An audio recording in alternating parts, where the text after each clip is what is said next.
Welcome back mga makeup kadas. So, ngayong araw, pag-uusapan naman natin ang MAC Cosmetics. So, ano nga ba ibig sabihin ng MAC? Ang MAC, ayon dito sa likod ng product nila ay Makeup Art Cosmetics. So, when I say pala na MAC Cosmetics, redundant pala ako. So, dapat pala is MAC lang. Kasi yung C dun sa MAC nila is Cosmetics. So, Makeup Art Cosmetics. MAC. So, ayun, for today, magpo-full face makeup tayo gamit ang one brand, Makeup Art Cosmetics lang. So, ayan, let's start. Start muna tayo sa MAC Studio Fix Fluid. I am in NC15. Originally, cap yung ibabaw nito. As in, yung cap talaga siya. Ayan. Tapos, bumili ako ng pump. So, hindi na siya nalalagyan ng cap. So, hindi ganito na lang siya. Yan, may takip siyang ganyan. So, yan. Start na tayo sa makeup natin. Hindi na ako naglagay ng primer kasi gusto ko makita nyo. Ayaw.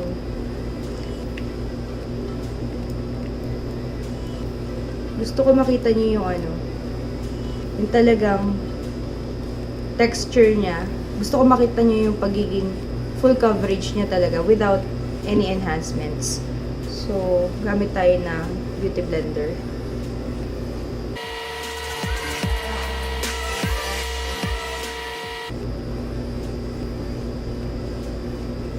So, ayan, yung MAC Studio Fix Fluid, nagmamattify siya. Parang yung mga na-try na natin na foundation ng L'Oreal, tsaka ng Superstay, nagmamattify siya.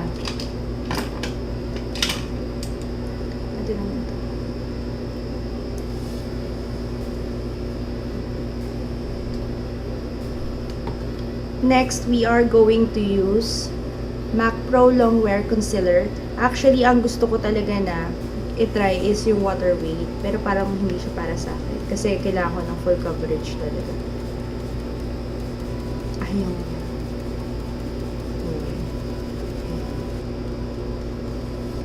I am in shade NW20.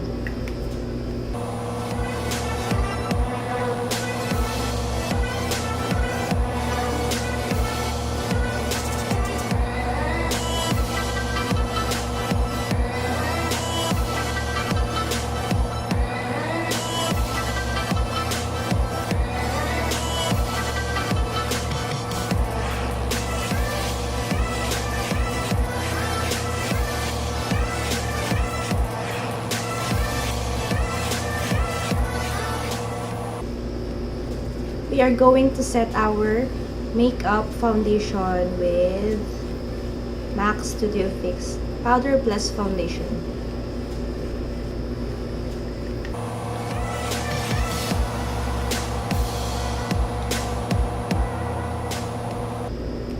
We are going to contour with MAC Studio Fix Perfecting Stick. Okay lang siyang gamitin na stick over powder kasi parang velvety yung finish niya. Hindi naman siya yung parang nagbubuo-buo. Kahit na parang akala nyo parang cream type siya. Pero ang ganda niya pa rin kahit na over powder na siya.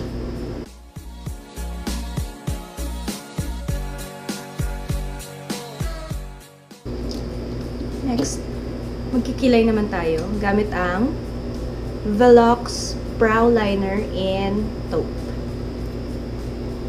So, pre-sharpened na to nung binili ko. Hindi ko pa siya natatasahan. Kasi talaga ang ginagamit ko talaga para sa kilay is yung Anastasia Dip Brow. So, ngayon, ito ang gagamitin natin. Actually, yung brow pencil nila may kasama ng spoolie pero sobrang tigas niya. Kaya, mas preferred ko pa rin gumamit ng sarili kong spoolie. Next, gamit naman tayo ng blush on. So, I have the blush on in Frankly Scarlette. This is matte.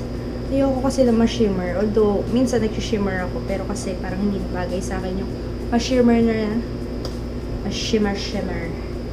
Kasi, parang pan-teens lang yun eh. Sobrang pula niya, grabe. Hindi ko alam kung ano karami ang kailangan ko. Itatak ko.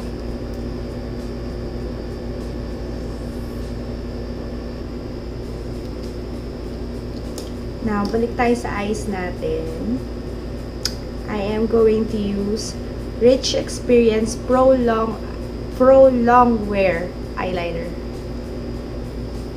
Kakaiba yung tip nito compared dun sa pencil ng pambrows. Ito talaga, oh. Para siyang goma.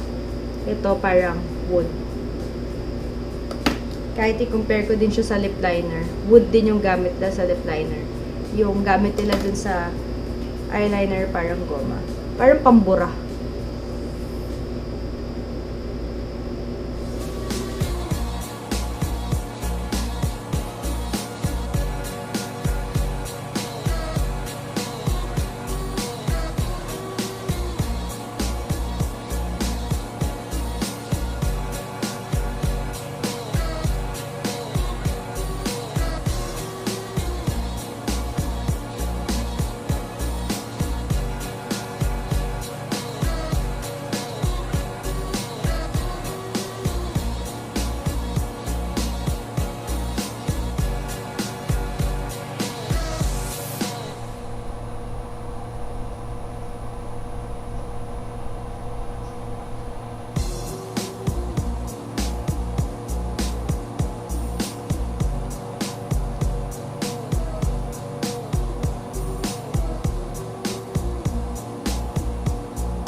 Finally, ang last step natin sa ating full face MAC is yung lips. So, we are going to use Ruby Wool Lip Pencil. This is in red. As in red talaga. So, yun kasi bagay dito sa dress ko. So, gusto ko mag-pop out yung lips natin.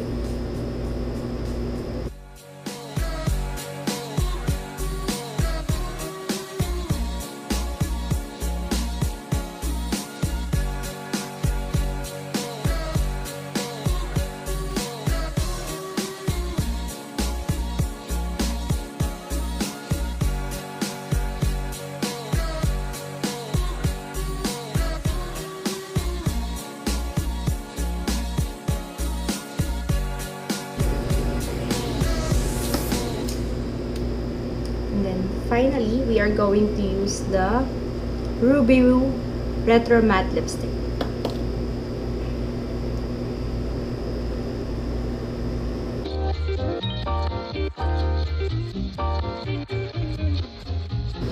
Makikita nyo naman, marami akong mali. Hindi naman ako ganun ka-perfect maglagay ng lipstick.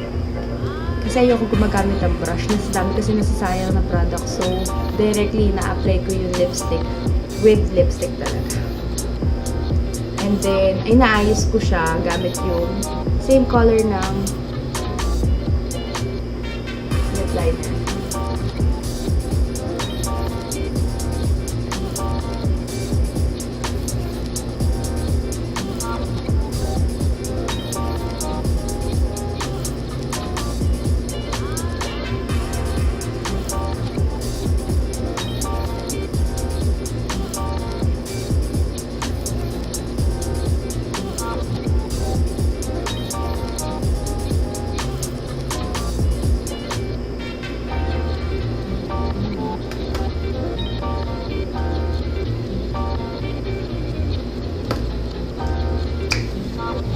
Para sa ating final step, we are going to use the MAC Prep+Prime Fix Plus para mas mukha talaga natural talaga yung look natin.